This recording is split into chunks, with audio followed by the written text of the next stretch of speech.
What you hear in the back is Sparker Zero. Now, Kenny Omega says AEW does not need him. I don't know what the hell is he talking about. I don't know. Is he deaf? Is he blind? Does he not see what's going on? He says on AEW he doesn't want to take nobody's spot that earned their spots on television. They worked hard, the men and the women. He don't want to get in the way. Being the company man and everything's okay when it's clearly is not. And this goes back to when Kenny Omega back a couple months ago actually he said he's not a good EVP, and he's showing it. He's like this is clear indications that he know this is failing. He know that it's not the same. That changed the world dream. I don't think it was really what it was. That money got to certain people's heads and things changed all the way around. No wonder why Cody left. And I mean, after Cody, it seems like you thought like, okay, they lost a big crutch, but they still got other crutches. Then we know what happened with CM Punk, but that's neither here nor there. Kenny Omega, I think he's weighing out his options. He showed up on New Japan, which I thought was weird. I'm like, here they go again. They did this with Moxley like a couple years back when Moxley left. Like I think Moxley went away for some alcohol situation. I think he went to rehab or something for a while. And then when he came back, he didn't come straight back to AEW. He came to GCW. And I used to think like, okay, certain people will say, okay, that make them look a little bigger because they just go to other places representing their company. Okay, you can argue that, but it's like, why would you have a return of a big star being spoiled, even having a chance being seen somewhere else? That makes no sense to me. If you're going to have them go to other shows, come to the major show first because we need you. But Kenny Omega says they don't need him. I think AKA I don't want to come back. It was just a nice way to say it. I don't want to come back because Tony Khan is the worst booker of all time. It's not even close. He is easily the worst booker of all time because let's keep it real. Even if Kenny Omega came back, nothing would change. Kenny Omega would probably be in a lose-lose situation like he was when Kenny Omega was back, when he went against MJF on a random collision. They had maybe a 2-week build-up about trying to stop MJF from breaking his record, which was interesting because it came out of nowhere. In fact, it's Kenny Omega and MJF. But I was like, wait a minute, this is on a random collision? Collision? Not a Dynamite 2 weeks from now? A collision. You couldn't plan that way ahead if you was going to do that.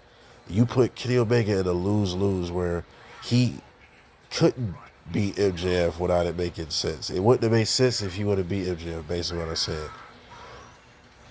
But would Kenny Omega change anything if he did come back? No. Look, Tony Khan thinks, hey, let's hire everybody on the market.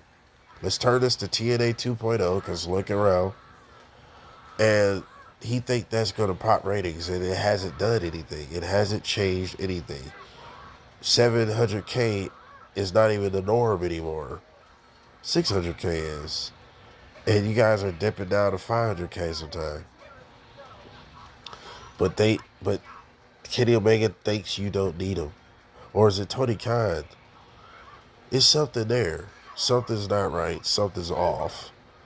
But for Kenny Omega to say that, I think he's weighing out his options, honestly. I think he's just going to take that money, get paid like everybody else is on a scam roll. Wrestling is full of con men, so don't get fooled by the smiles and the great good guy gestures. This is a business. When people say, oh, I didn't get booked good enough or well enough, it ain't got nothing to do with the damn act in the ring. It's about being appearing on TV and getting that appearance fee. That's what it's about. More booking means more money. It's just different words. Don't get fooled. Oh, I wasn't strong enough. No, being stronger on a card means more money. Don't get fooled, people. This is a business. This is a business. So it was probably in plans that Kenny Omega was probably just gonna come in, maybe be the savior against Moxley, which wouldn't be bad because I would love for Kenny Omega to take the title from Moxley. Honestly, I would love that for Kenny Omega to be world champ. He don't need to go down the card. Shoot him right to the title picture. Because Orange Cassidy winning would be the worst idea. There we go. Another AEW booking for you. Lose-lose situation. If Orange Cassidy were to beat Moxley, the ratings are going to go down even more. I guarantee it. Because Orange Cassidy is not a top guy. He's not a marketable top guy, bro. He's just not. Because nothing about him has really changed. He's changed up his gear. I respect that part. But nothing about him is that changed that well.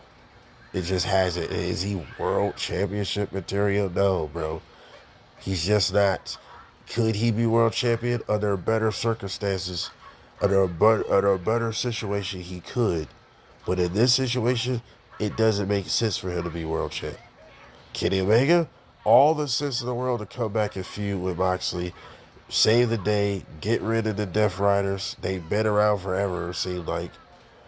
So, I don't know at this point, but Kenny Omega is, I think Kenny Omega is secretly telling you he won out, and he's kind of ashamed where everything went.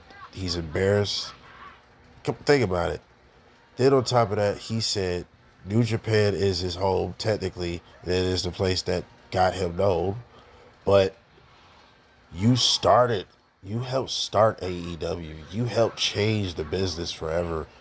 Long as AEW exists, you are a part of that history. Even if AEW does exist one day, you are part of changing the landscape and the market of the business. You're a part of that. You telling me that's not your home, what New Japan is?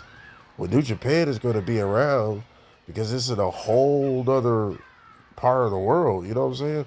That's a whole other country. So that's always going to be around. It's Japanese based. They have a couple Americans and other outsiders, but it's a Japanese based company. So that's always going to be around. But the place you actually helped build is not home. That tell you everything, bro. Kenny Omega is doing what everybody else is doing. He about to collect that check, doing absolutely nothing. Since Tony Khan probably got shitty booking waiting for him. So he probably was like, nope, I'm cool on that. I'll just stay at home. They don't need me. What do you guys think of Kenny Omega? Do AEW need him? I think they do. They need all the fucking help they can get at this point. And Kenny Omega would pop a rating if you actually build up his return. Instead of him just popping up like they do with everybody. Everybody just pops up. How about we actually do something different? Get a couple of vignettes for the next couple of weeks and build up Kenny Omega's return. It builds anticipation, but fundamental and regular foundation rules that like 1, 2, 3 steps that's been working for years is obsolete. It really doesn't exist in AEW to just do fundamental things that have worked for many, many years. But I digress. Like, share, subscribe. We out.